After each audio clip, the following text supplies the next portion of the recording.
At the time, it was something I just couldn't handle at all.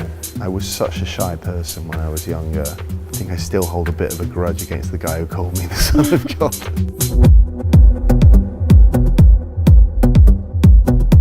It felt great to be part of this movement that was happening at the end of the 80s. I started going to a club called the Hacienda in Manchester, and I remember walking in there and Acid House had arrived, and the energy in the room and the music and the smoke machines and the strobe lights, it was just absolutely wild. I'd never seen anything like it, and I immediately started going as often as I could and started buying records, and I just desperately wanted to be part of this. You know, we looked up towards the DJ booth and the DJs were like these gods up there, and I just wanted to see what was going on up there. And I luckily moved into a building that had one of the resident DJs living there, and we became buddies, and yeah, I started warming up for him, and I kind of got my lucky break that way. But there was an incredible energy in the music. It definitely felt like a subculture at the time. It definitely felt like it was kind of, I mean, everyone grew their hair long. It felt like a kind of parallel to the hippie movement of the sort of end of the 60s. Counterculture, you know, it felt great to be part of this kind of almost secret club, you know. It certainly wasn't a commercial thing, but then at the beginning of the 90s, you know, everyone started having hit records, you know, the Orbital, people like that being on top of the pops, and you know, it got very big and very successful, and it didn't get that international. It was very much a British thing, you know. It's like we'd imported house music and techno from the States, and then it had just had this huge impact on the culture, you know, on the youth culture in Britain at the time. So it's amazing to be part of it. You know, I was 18 in 1988, so it was like I was primed. And do you think that's changed for the better now? Obviously back then it was a lot more raw, disorganised in a way. Certainly raw, disorganised. Illegal. Not much of it was legal. There's not much health and safety. It's just got so much bigger now, and it had to kind of, once it got to a certain size, it had to be kind of regulated, really. You know, illegal parties are getting to like 40, 50,000 people, you know. Yeah, it kind of had to be regulated. So yeah, it's very different now. The music's still there, and the music still has the kind of power and the impact. It's just the scene itself isn't really kind of what it was, you know. Do you miss those days? I mean, it's hard to talk about that and say, oh yeah, that was better or this was different, and because I was 18 then as well, so of course it was just, I was seeing the world through the you know, the eyes of an 18-year-old, so everything was wonderful, amazing, fantastic, new, shiny. You know, I've been DJing now for close to 30 years, so you know, I've kind of been through quite a bit and a bit of a journey. So it's very different for me now. You know, my DJing now it's kind of a different thing. You know, I mean, I think when I was 18, I used to literally wake up in the morning and just practice DJing at home for 10, 12 hours a day. It used to drive my neighbours and my friends just crazy, but that's all I wanted to do. You know. Now I've kind of got older, I've got kind of different commitments, you know, going in the studio, I have a family, and you know, the actual job of DJing becomes a lot more about travelling and a lot of other things involved. So yeah, it's not quite the kind of 18-year-old commitment that I had back then. So it's different, And yeah, of course I miss the freedom that I had back then, but it's, you know, I've had an incredible career out of this. I had no idea back then that this would lead into a lifetime career, and it's been an incredible journey. It's been an amazing journey for me. Do you think there's a disconnect now between people who want to be DJs? Back then it was kind of all about the music, and now because of people like you, there is a kind of sort of godlike status to it, and you know, there's so much more involved, social media, marketing. It's not just about playing music. Sure, I think there was a lot more mystery back then about where this music came from, who was behind it, how it was made, you know, who the DJs were. There was just, no one really knew anything. There was no community connection, there was no database of information about it. There was nobody who'd actually done this before as well, so you couldn't say, oh, I think these days, you know, a lot of people getting into the scene, they might see a DJ, their Instagram account with a private jet and, you know, living this lifestyle, and they're like, I want that lifestyle, and that's the reason they're getting into it, and the music is just kind of a vehicle for them to get there. So there's that end of things, but then, you know, there's the other side of things on the underground where you get these, you know, guys coming out of the scenes in Europe, in Berlin, where they're just so dedicated to DJing long sets, playing music that's very hard to find, that you can only get at certain record shops in Berlin, and really being dedicated to the craft. So, you know, it's grown up in both directions, you know. There are still very dedicated people doing this job. When you were first starting out, you got called the Son of God. Was that helpful, or did you find that kind of gave you this pressure? At the time, it was something I just couldn't handle at all. I was such a shy person when I was younger, and it kind of sent me a bit sideways, to be honest. When people started recognizing me and asking for autographs and just coming up and talking to me, I was so kind of insecure and shy at the time that I just really didn't take it very well. It took me a few years to get my head around the fact that I had some sort of fame attached to me, and it was something I was really uncomfortable with at the beginning. I hated it, in fact, you know. So, yeah. It wasn't something I took that well, really. I think I still hold a bit of a grudge against the guy who called me the Son of God, the journalist. Yeah, thanks for that, mate. Do you think there's more pressure on people like you? Because obviously you are idolised. Do you think there's a pressure on you to behave a certain way? Do you feel like it's hard just to be yourself sometimes? I've got so used to this being Sasha the DJ. I do have sort of two characters, two egos. You know, when I'm at home and, you know, and I'm living my kind of normal family life, I'm kind of one person, and I definitely put on a, you know, when I'm going to work, it's like, okay, I kind of switch into that mode. And yeah, you got to be professional. You got to, you know, turn up on time. You got to make sure you deliver the goods when you're playing. It's very different now, you know, with social media, everything's scrutinized, you know, every word you say is written down and published online, every photograph, every action, it's just everything's documented. And, you know, when I started off, it wasn't like that at all, you know. So I guess there was a lot more freedom then to act how you wanted. And yeah, I think the whole social media side of things is just, everyone's become so hyper aware of everything that, yeah, it makes people act differently. So obviously you started your days in sometimes illegal raves. Yeah. And now you're filling huge venues with an orchestra. Right. How is that? Is that a weird jump for you? The whole live thing's come out of, it came out of working on an album I did when I was in LA for a short period of time called Scene Delete. I was kind of looking at trying to get into writing music for film and TV, and LA just wasn't really a very good fit for me personally. I didn't particularly like the place, and but I was working on a lot of this kind of cinematic music at the time, and then I was like, what am I going to do with this music? So I spoke to Late Night Tales, because it felt like that would be a really good label to release this music on, but they normally just did compilations, so they don't really do original music. So I spoke to the guys there, and I played them the music, and they got the whole concept. So, you know, because they've got such great contacts with other artists that have played kind of a lot of live music, they came to me and said, you know, would you be interested in putting the Scene Delete thing into a live show? And I'd never thought about taking my music and doing a live thing with it before. You know, I'd always considered my music to be club music, and I couldn't really translate it. But once I'd written this album, then I felt like, oh, actually, this is something we could perform. And then we started going back through all my old stuff and thinking, well, actually, if we took the beats out of that and reinvented that a bit, it would actually fit in this. So to be able to go back through my catalogue and some of the older stuff, some of the remixes that I've done, and present them in a live format, it's like a whole new,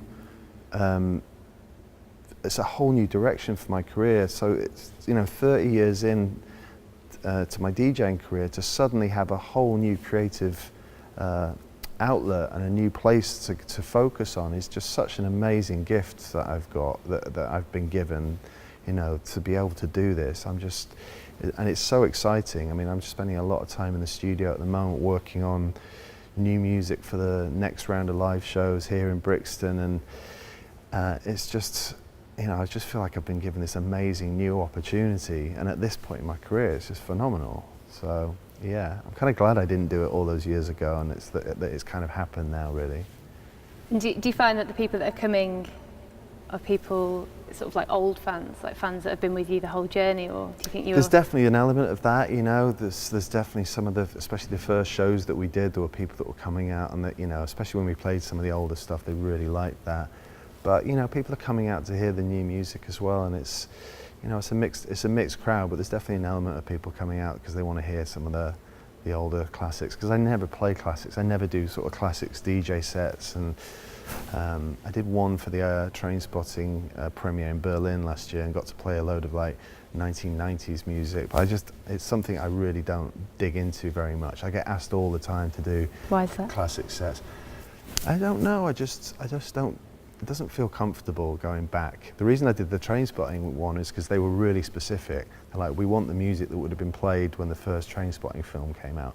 So I kind of looked at the date of release, and then I only played music that was out sort of 6 months leading up to that release date. So I was really specific. My problem with classic sets is people want a track from 1990, they want a track from 98, they want a track from 2005, and they just want it all mixed up, big records, and like you never would have played a set like that, you know. Whereas for the Train Spotting thing, it was like, it actually allowed me to imagine that I was playing back in 1998. So Did you enjoy it? yeah, I did. I had a great time. I can't believe how fast the music was back then. It's incredible. I was like, I can't believe I played this. Even on like -8, it's like 130 BPM.